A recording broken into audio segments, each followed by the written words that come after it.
लाडकी बहीण या राज्यात सगळ्यात लाडकी बहीण मी आहे.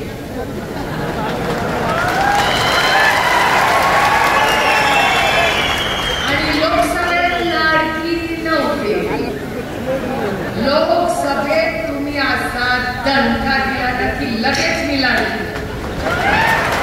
मला खरंच सांगा, ही योजना लोकसभेच्या आधी का नाही काढली?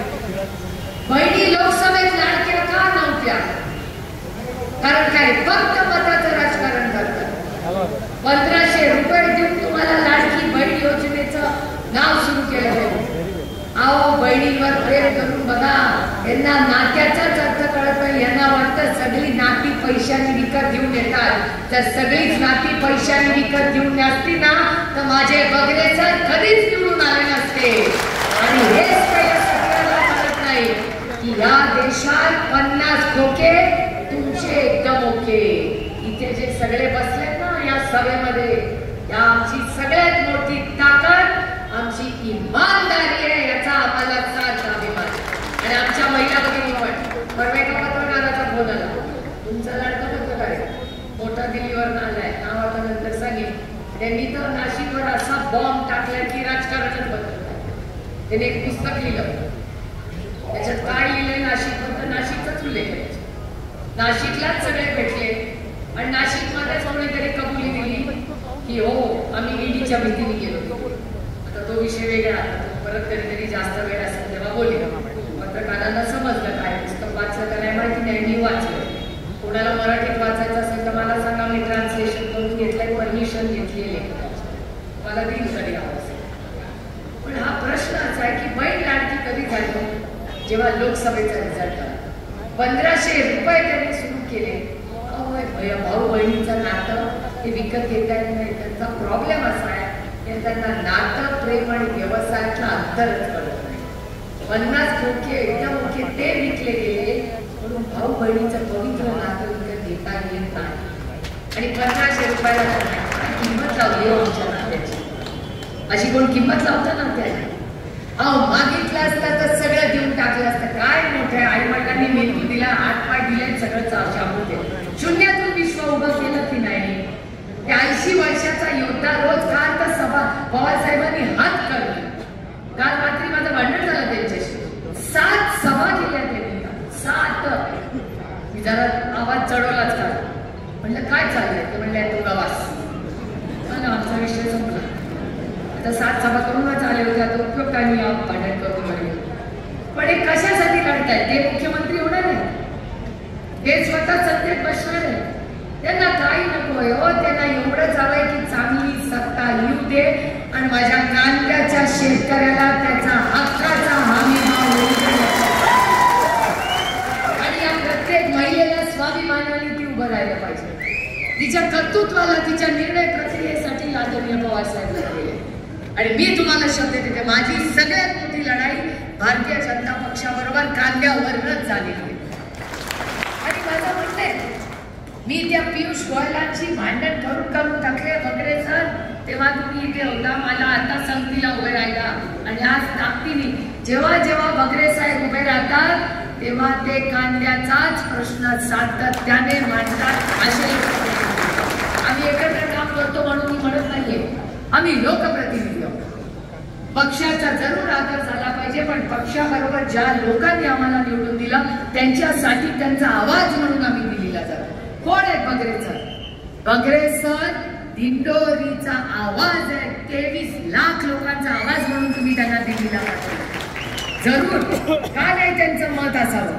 जे काही त्यांचं मत असेल ते जरूर सातत्याने तिथे मांडतात. शिक्षणाबद्दल मांडतात, कांद्याबद्दल तर सगळ्यात पोटतिडकीने बोलतात. आणि माझं सगळ्यात मोठं भांडण भारतीय जनता पक्ष आणि त्या पियुष गोयल बरोबर झालं असेल तर ते कांद्याच्या भावावर झालं. काय गरज होती कांद्यावर टॅक्स लावायची मला सांगा? आणि एवढा नाही, 40% टॅक्स. मला सांगा, हे सारखं त्या पाकिस्तानच्या विरोधात बोलतात. पाकिस्तानमध्ये कांद्याला टॅक्स नाही. पाकिस्तानचा कांदा जगामध्ये गेला, पण माझ्या कष्टकरी नाशिकच्या कष्टकरी शेतकऱ्यांचा परदेशात जाऊ नाही शकला. कारण 40% टॅक्स हे पाप कुणाचं आहे तर ते त्या भारतीय जनता पक्षाचं आहे. आणि याच्यासाठी आम्ही लढलो आणि लढलंच पाहिजे. अहो त्याच्यात कौतुक काय, त्याच्यासाठीच तर आम्ही आहोत ना. कशाला तुम्ही आम्हाला मतदान करता, ह्याच्यासाठीच तर तुमचा आवाज म्हणून दिली जातो. आणि कांद्याच्या या शेतकऱ्यावरचा अन्याय आणि इथले बाकीचे लोकप्रतिनिधी, स्थानिक लोकप्रतिनिधी सगळे उभे राहिले त्या सत्कारासाठी आणि काय म्हणे की आम्ही विकासासाठी गेलो. कसला विकास, कुणाचा विकास? तुमचा स्वतःच्या घराचा विकास. इथे माझ्या शेतकऱ्यांचे अश्रू यांना दिसले नाही आणि आमच्या नाशिककरांनी असा धक्का दिला ना, बरोबर खासदारीला सोपडा साफच करून टाकला त्या भारतीय जनता. हा वैयक्तिक माझी लढाई त्यांच्याशी नाही आहे, पण त्यांच्या धोरणांची माझी लढाई आहे. आजही काय कांद्याची परिस्थिती, का नाही सोयाबीनला भाव देत, का नाही दुधाला भाव देत, का नाही कपासाला भाव देत, का नाही माझ्या या शेतकऱ्याला ते न्याय देत? काय अडचण आहे? 20-40 हजार कोटी रुपयाचे रस्ते करायला यांच्याकडे पैसे. आदरणीय महाविकास आघाडी आपल्या उद्धवजींचा पक्ष फोडला. किती पैसे? 50 खोके. एकदम ओके म्हणता ना तुम्ही. 50 गुणिले 40 किती रुपये झाले? 50 खोके एका आमदाराला, 40 आमदाराला 50 कोटी दिले. किती पैसे झाले? पुरुषोत्तम म्हणतोय 2000 कोटी रुपये. पुरुषोत्तम तेच 2000 कोटी जर माझ्या या कष्ट करणाऱ्या किसान सगळ्या महाराष्ट्रातल्या शेतकऱ्यांना दिले असते तर यांच्या घरात सरसकट कर्जमाफी झाली नसती का? अहो कर्जच राहिलं नसतं, तुम्ही सरकारला पैसे दिले असते. कांद्याला काय आम्ही भाव देऊ शकत होतो?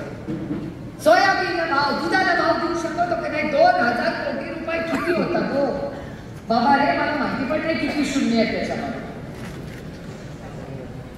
कांदा नाफेड मोठा भ्रष्टाचार, आयात सुरू आहे, निर्यात शुल्क माफ झाला पाहिजे. ठेकेदार, अरे बापरे, ही चिठ्ठी बघा, फार इंटरेस्टिंग आहे. वा वा वा, ही तुम्ही चिठ्ठी परवानगी घेऊन आलाय बाहेर आणि बाकीच्या भाषणात पण दाखवणार. मला अशी चिठ्ठी आली की कांदा नाफेड NCCS मध्ये मोठा भ्रष्टाचार, आयात सुरू आहे, निर्यात शुल्क माफ झालं पाहिजे. ठेकेदार, हे जास्ती इंटरेस्टिंग आहे. ठेकेदार गोल्डन गँग खरेदी करतोय. गोल्डन गँग कोण आहे? अगो बाई ग,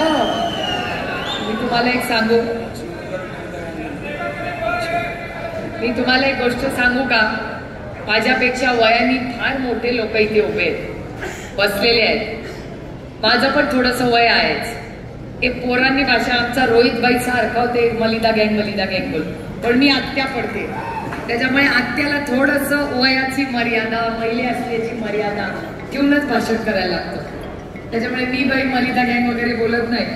पण एक तुम्हाला सांगते की ठेकेदार हा गोल्डन गँग जो कोणी असेल आणि जर याच्यात भ्रष्टाचार तुम्ही या चिठ्ठीप्रमाणे म्हणत असेल तर होत असेल तर हा भ्रष्टाचार आणि ही गोल्डन गँग मोडून काढायची नैतिक जबाबदारी ही सुप्रिया सुळेंनी. पत्रकारांनो, रेकॉर्ड करा माझं भाषण. या राज्यामध्ये शेतीमध्ये कोणीही भ्रष्टाचार केला, माझ्या शेतकऱ्याच्या कष्टाचे हक्काचे पैसे कुठल्याही मलिदा गँग किंवा गोल्डन गँगनी जर घेतले तर गाठ या सुप्रिया सुळेशी आहे. आणि ताकद बघा, आम्ही महिलांना छोटस काही बोललं ना की आमच्या डोळ्यात टचकन असू येतात. पण जेव्हा आमच्यावर घात होतो ना तेव्हा तीच महिला पदर खोचून झाशीची राणी झालेली या देशाने पाहिजे.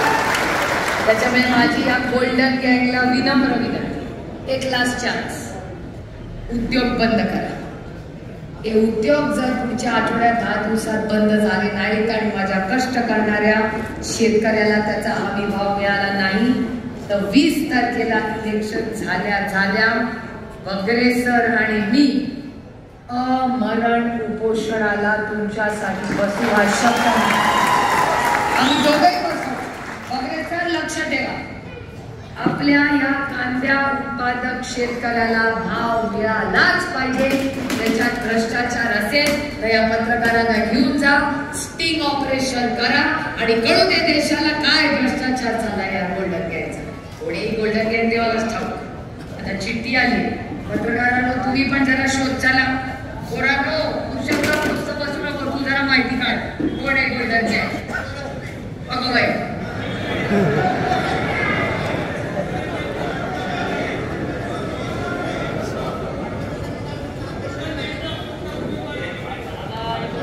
रामकृष्ण हरी, हा पण दिवस बघायचा होता बाई. भयानक आहे आणि म्हणून आपल्याला परिवर्तन करायचं. हे परिवर्तन काय उगाच आम्हाला सत्तेत बसण्यासाठी नाही. सत्ता काय असते? सत्ता हे एक माध्यम आहे तुमच्या आयुष्यात एक चांगला बदल घडवण्यासाठी. नुसते रस्ते आणि बिल्डिंग मारून सामाजिक परिवर्तन होत नाही. सामाजिक परिवर्तन जेव्हा होतं जेव्हा तुमच्या खात्यात पैसे पडतात, तुमची लेकरं शिकतात, तुमची मुलं MIDC मध्ये कामाला लागतात, तेव्हा सामाजिक परिवर्तन होतं. आणि हे परिवर्तन आपल्याला करायचं आणि ह्या शेतकऱ्यांसाठी ही लढाई आणि ही लढाई आपल्याला सगळ्यांना ताकदीने 20 तारखेला जिंकायची. बरंच काय बोलणार होते, ही मध्ये चिठ्ठी आली.